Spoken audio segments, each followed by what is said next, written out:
Hello guys! Magandang araw po sa ating lahat. Welcome back po sa aming YouTube channel, June and Jing Kitchenette.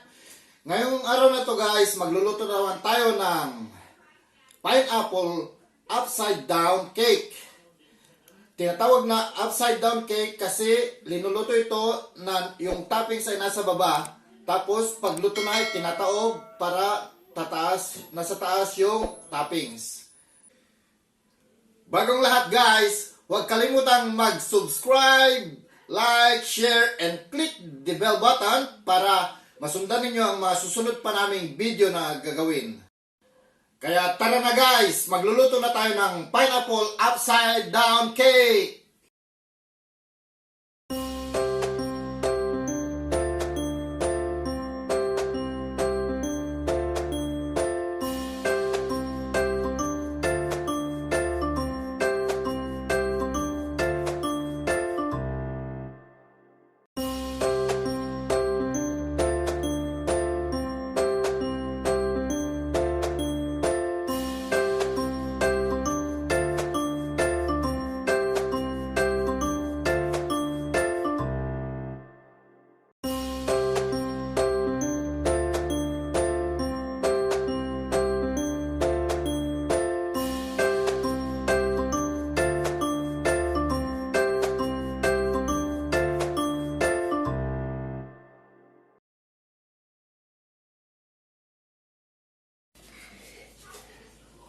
Para sa ating cake, ito yung gagamitin natin. Flour, sifted flour, eggs, pineapple juice, butter, white sugar, baking powder, a pinch of salt, at vanilla extract.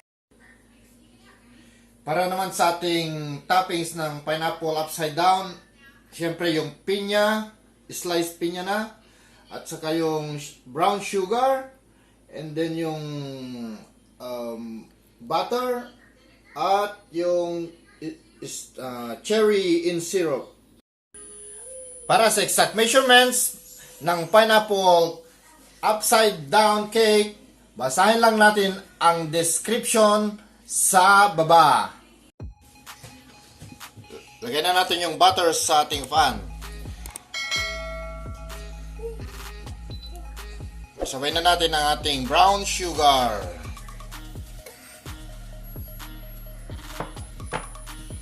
Hayaan nating matunaw.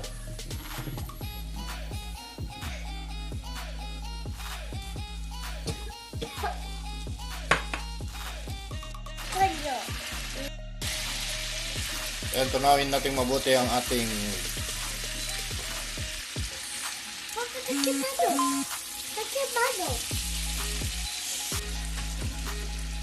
ayan, tunawin natin ang ating asukal at butter. Ayan, tunaw na. Ngayon tunaw na ang ating asukal at butter. Lagyan natin ng pampabango at pampalasa na kanela.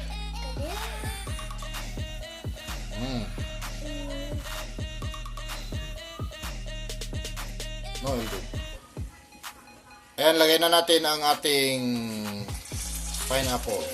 Lutuin natin.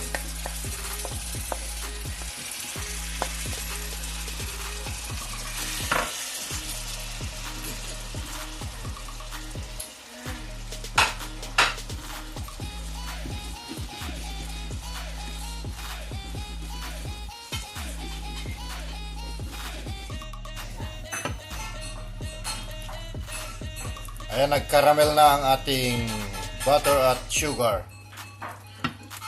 Lulutuin natin ng konti ang pinya. Ayan.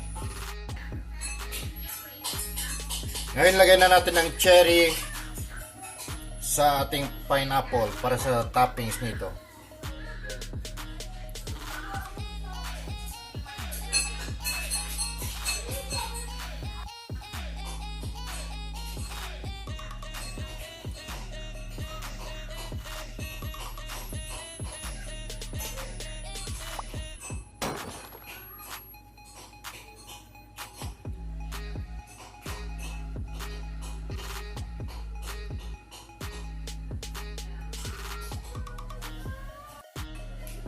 Ayan, gawin na natin ang ating cake.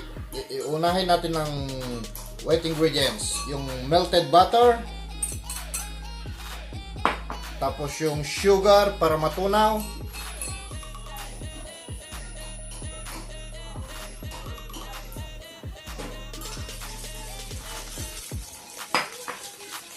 Yung pineapple juice. Haluin lang natin para matunaw yung sugar. Yung itlog.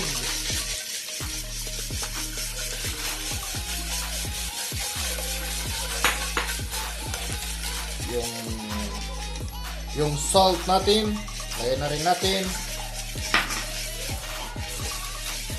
Vanilla extract.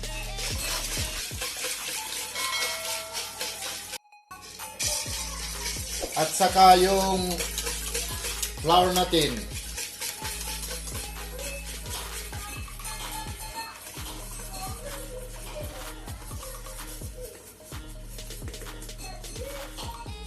Lagay na rin natin ang ating baking powder.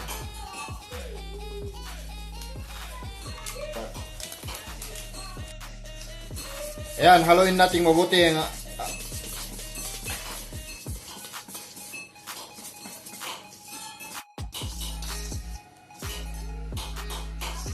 Ayan, haluin natin mabuti ang ating mixture para hanggang maging smooth.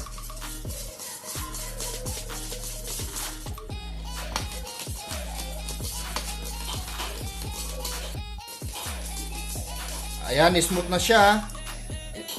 Lagay na natin ang ating pineapple chunks para magkalasa ng pineapple. Magiging masarap ang ating cake.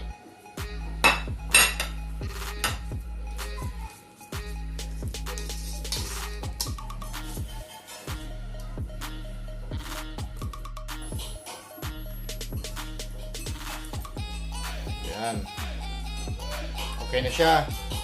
Lagay na natin sa ating pan. Ayan yung ating toppings na ginuto natin. Lagay na natin ating cake sa taas niya, sa ibabaw.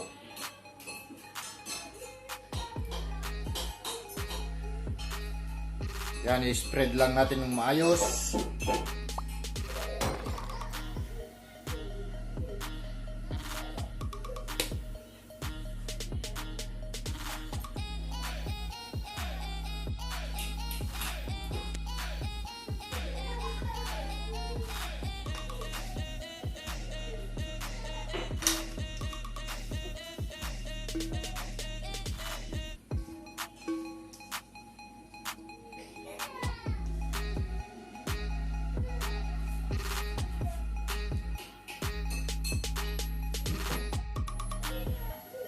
Ayusin natin sa ibabaw para pantay.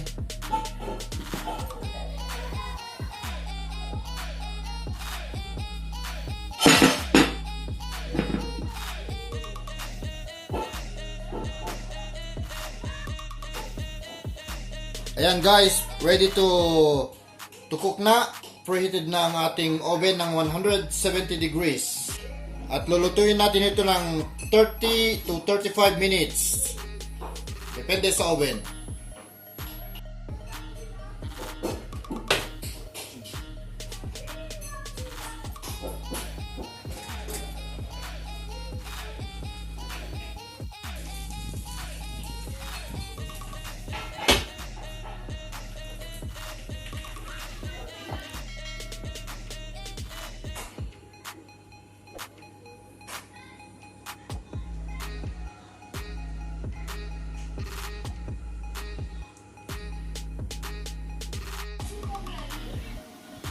After 30 minutes guys, i-test natin ang ating cake.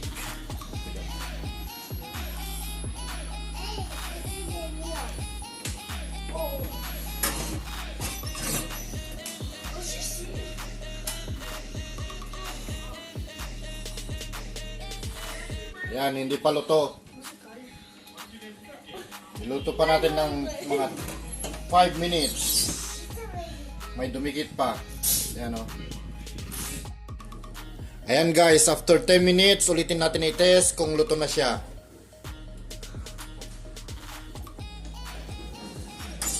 Ayan, nag-golden brown na yung sa taas. Ayan, test na natin. Ayun, luto na siya. Dinuto natin siya ng 40 minutes in total.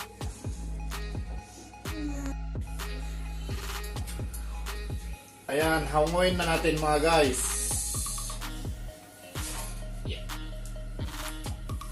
Ayan, lagay muna natin dito, palamigin natin ng mga 10 minutes bago natin baliktarin, kaya upside down kasi binabaliktad yung pineapple nasa taas.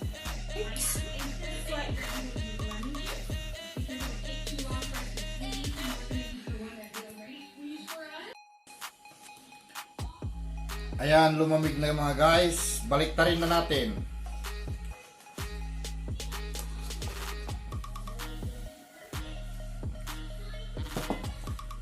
One, two, three.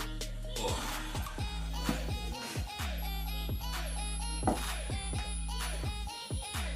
Wow! Wow! Perfect!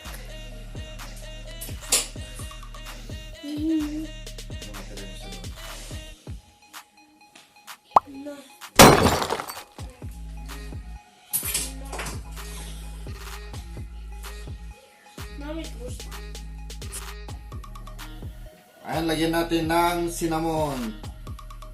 Pampabango. Wow, sarap!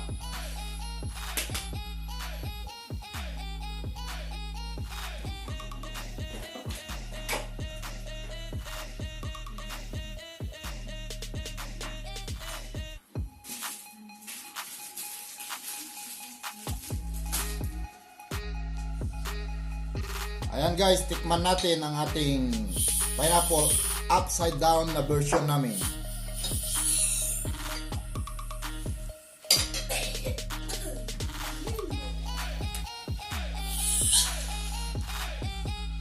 Wow! Wow! Ang sarap siyang tingnan. Ayan.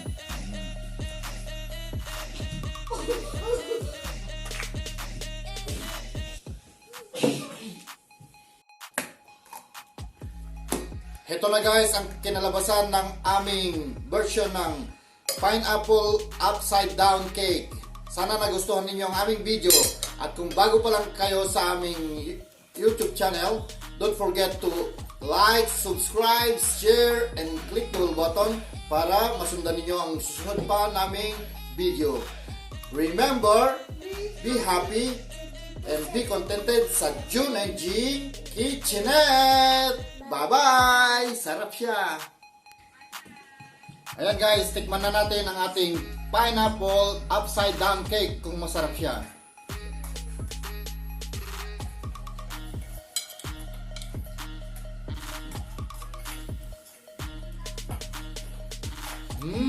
Yummy! Masarap guys! Promise! Masarap! Ayan guys, napakasarap. Nakikita yung pineapple chunks niya, yung kinortar naming buo-buo ng pineapple. Ayun. Pineapple.